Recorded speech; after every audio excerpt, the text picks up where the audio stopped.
Hi there and welcome to our third CTN debate of the semester. Today we are joined by Aine, Mooney and Niall Dunne. Both are vying to be your Human Sciences Convenor. Okay, to begin with, Aine. The majority of human science students are not aware that they are in human sciences, let alone who their Human Sciences Convenor actually is. How do you propose to change that in the coming year? Well, first of all, I'd feel that a good lot of human sciences students do actually know who their convener is, just from being in the role this year.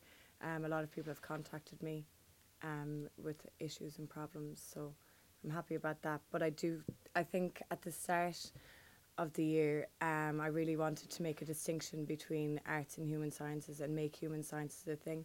And in the elections last year, everyone was pushing that a lot, whereas I feel human sciences isn't a thing. It's not a degree, and art and social science and the subjects in that are. So I really wanted this year, when writing my manifesto, I just want to make sure that it's more arts and human sciences together, creating more events and making more of a feel with the whole human building.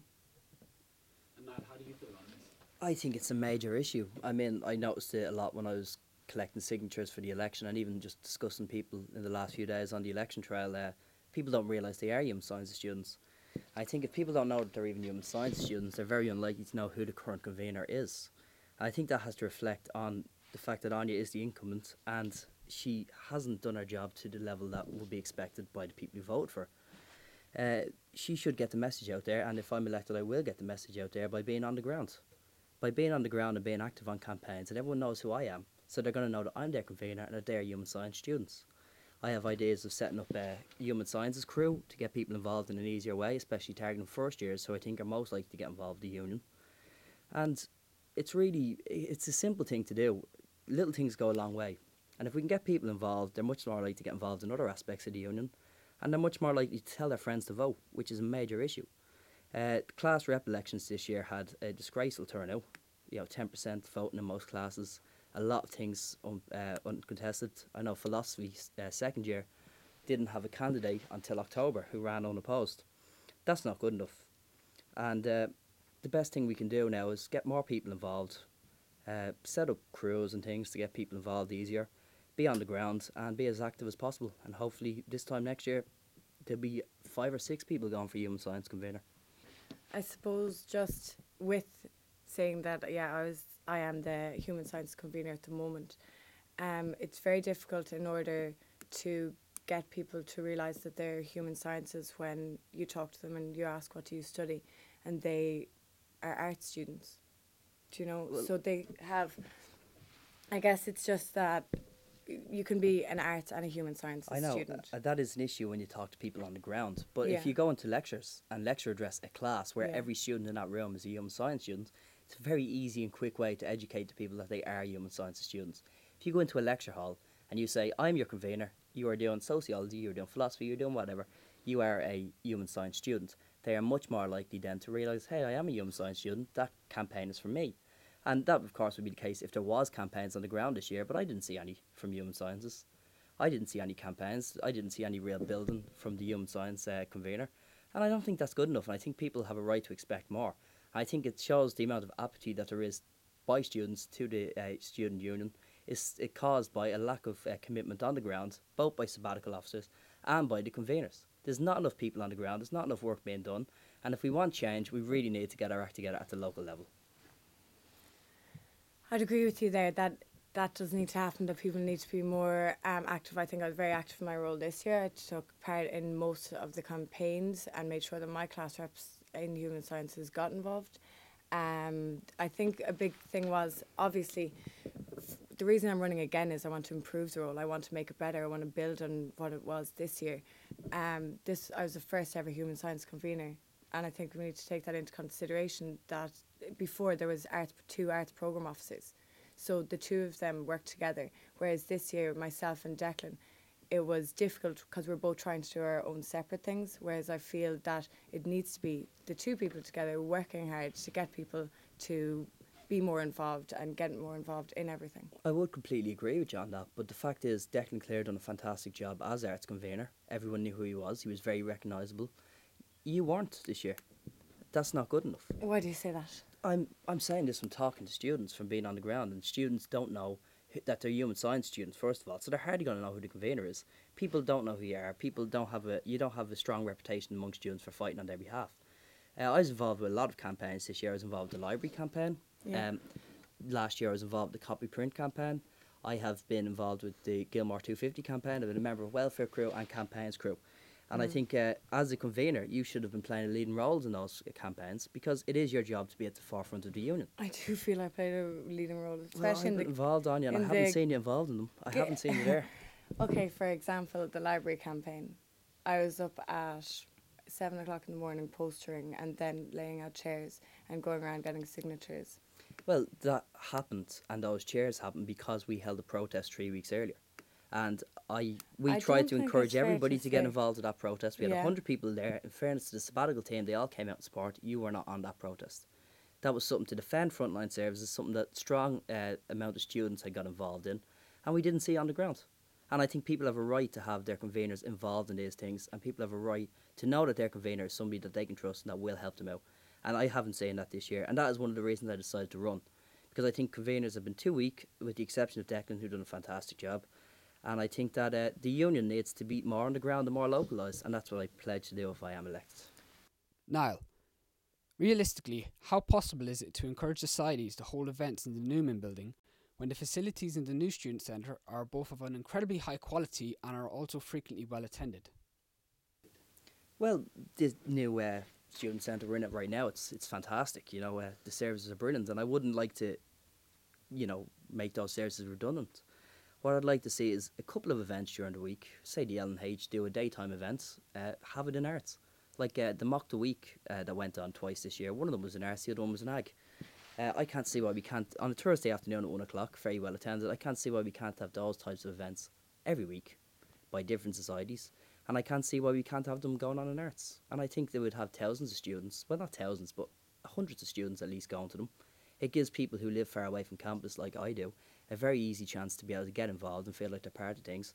And most importantly, it gives mature students a chance to go to things and feel like they're part of things, because I think that's one constituency that is completely lacking in terms of society activity. I think it'd be great to see more people get involved. And that's what it's all about, getting more local and getting the union back to a local level, and society should be encouraged to also partake in that.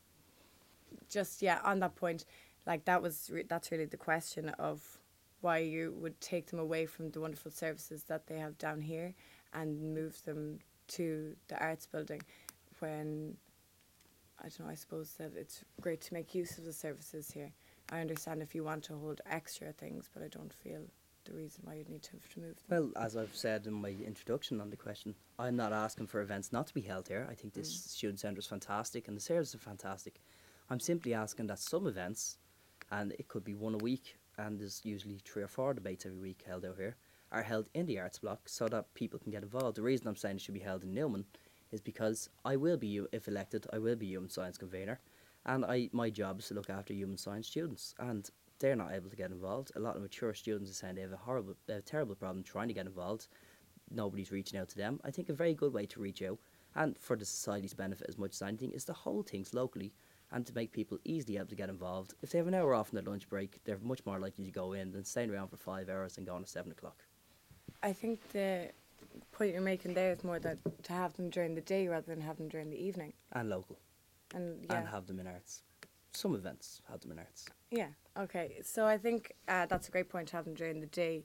I guess really, from I have definitely learned from being Human Sciences Convenor this year, and one of the main things is to hold more events. Like, I want to have more opportunity for students to be able to get involved, and holding events both in the new student centre to use the facilities here and to have them down in the Newman building. I just think on that point you said you've learned from your year. I don't think we elect people to give them a test run so that they can do their policies the year after. I think we elect people to do the job. And if you're admitting that you didn't achieve your goals and that you didn't do enough, then you're admitting that your year was in some part a failure. And I think that we need change, and we need somebody who has promises that they will deliver, instead of saying, well, I didn't deliver last year, I will deliver this year. I think we need to elect somebody who will deliver on issues and will bring home the bacon, and that's what I'm pledging to do. I think it's ridiculous to say that I haven't delivered on my year, but saying that I have learned from my year, and by learning from my year, that is why I'm running again, because I know that I'm the best possible person to go for it from what I've done this year.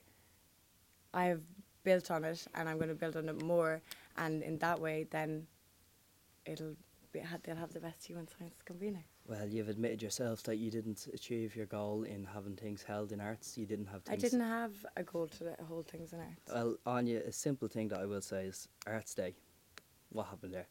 Arts. Why has there been no Arts Day this year? Arts Day is still being planned. It's still being planned. Yeah. Why don't students on the ground know why it hasn't been held? Why don't students on the ground know that it's still being planned?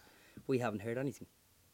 Okay, so Arts Day, I suppose that issue was that it was with DEC was very involved and ArtSoc was very involved, and then fell through in the last minute. That's not good enough.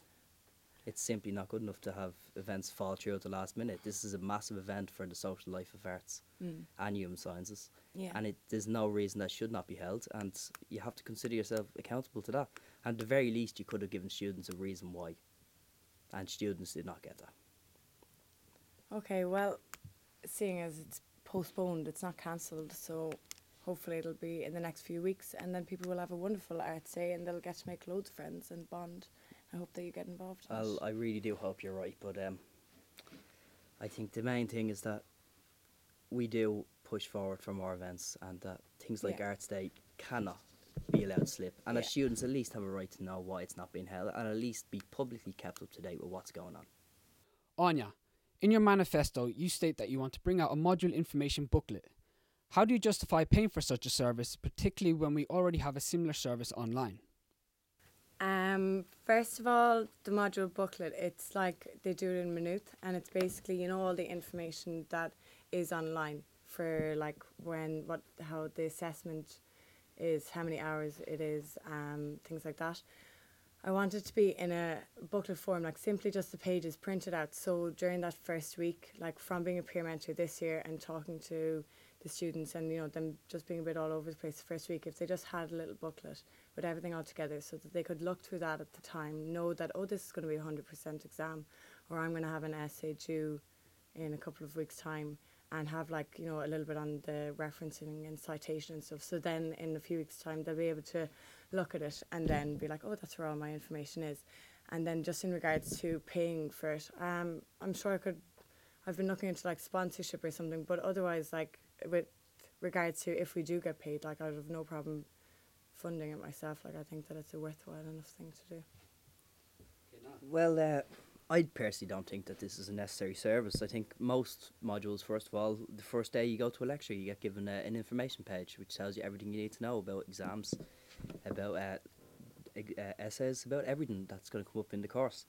The other thing is, if you do need access to these services, all you have to do is click onto Blackboard. They're all there. It's a waste of money, and especially with the Students' Union being in such dire straits financially, it's an expenditure we could do with avoiding. Another thing is that this is really an issue for the university, not for the union. I don't see why the Students' Union should be doing up information on modules when it's clearly an issue for the university and the school of whatever, sociology, politics, philosophy. It's their job to come up with the information book, it's not ours. So I really don't see a need for it. I think it's easily accessible to all students online, and we should be putting our money as a union into campaigns and into welfare and into all the stuff it's needed for, and not waste it on booklets that will probably be very lowly read anyway. Okay, I think that you can't just say that this is an issue for the university. If we brush everything aside, that it's actual issues for students, and say, that's not a union issue, that's a university issue.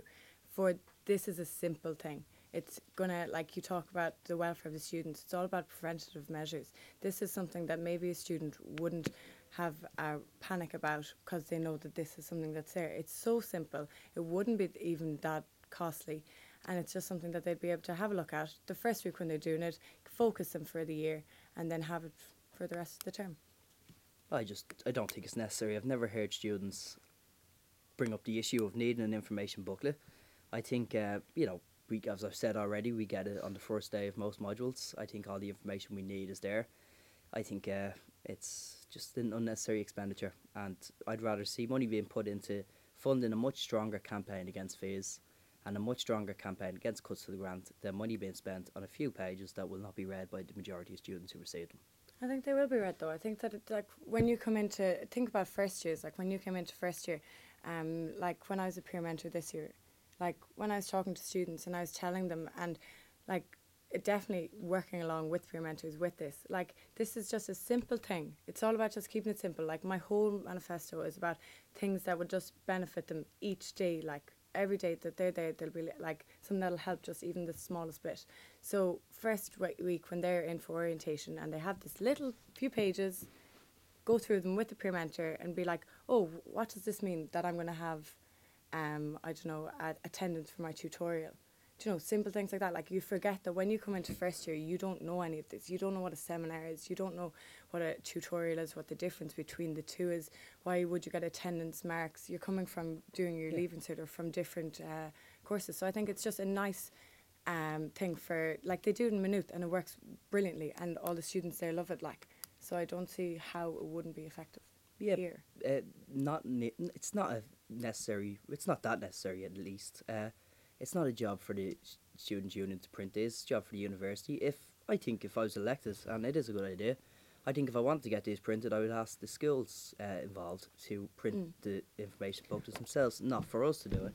I don't think our job is to supply module information booklets. I believe our job is to run campaigns on the ground and get students involved in the union.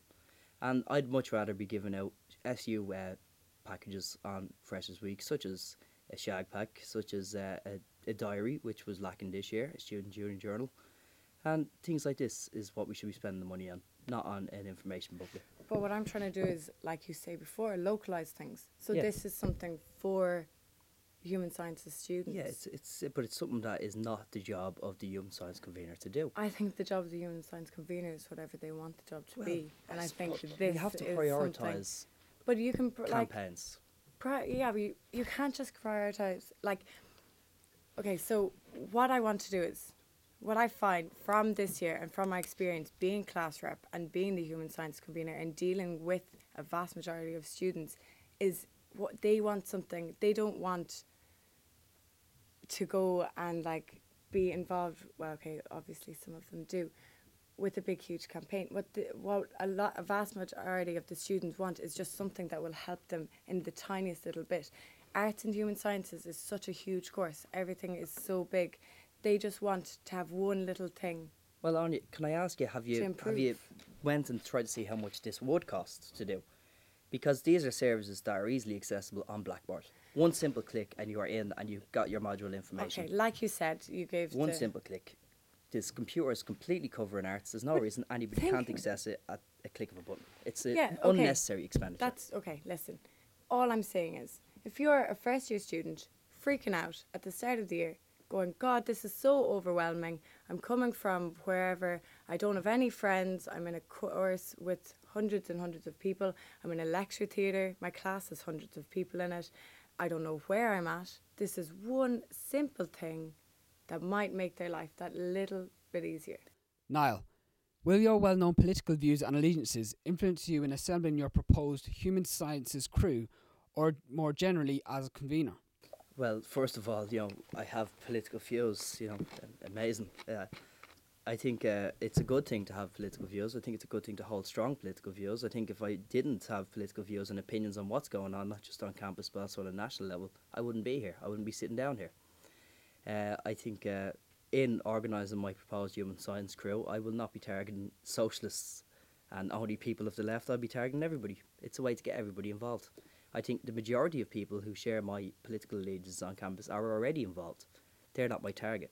My target is the people who come in first year, don't know what's going on. They get to know their students' union a bit for the first week, then it's sort of backed off. They don't know how to react.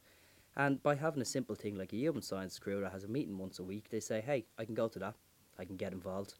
I can have links to my convener. I know who he is. I can go down to the student centre, get to know the reps, get to know the executive. And it's a much better way for them to get involved. The other thing is that it's a great way for them to make friends. I made some great friends through the campaigns crew and the welfare crew this year. And I'd love to see that happening in arts, and an easy way for everyone to make friends. Arts can be very overwhelming with the sheer number of people, and a crew is just what people need to get to know each other and bring a bit of community back.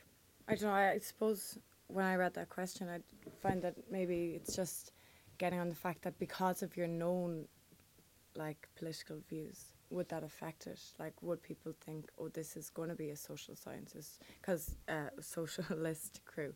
Like, it's just from the fact that obviously the first people that would join the crew would be people that you know and people that you're friendly with. And I guess that's just what the issue would be. But I do think it's a wonderful idea to have a human sciences crew. Well, it's a nice idea anyway. If people get involved and get to make friends, anything that'll help people to get to know other people is a good idea.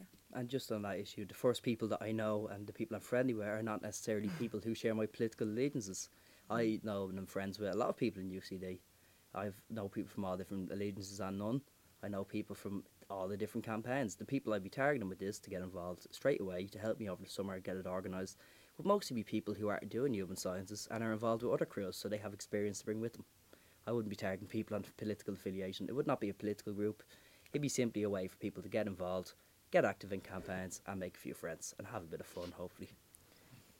But just in relation to, that it says, or just generally as a convener, like, do you feel that maybe in some aspects you might put your political views over the views of human sciences students? Not at all. Just in relation to when you were running for class rep this year, there's a lot of issue. That's what people's fear, I guess, was.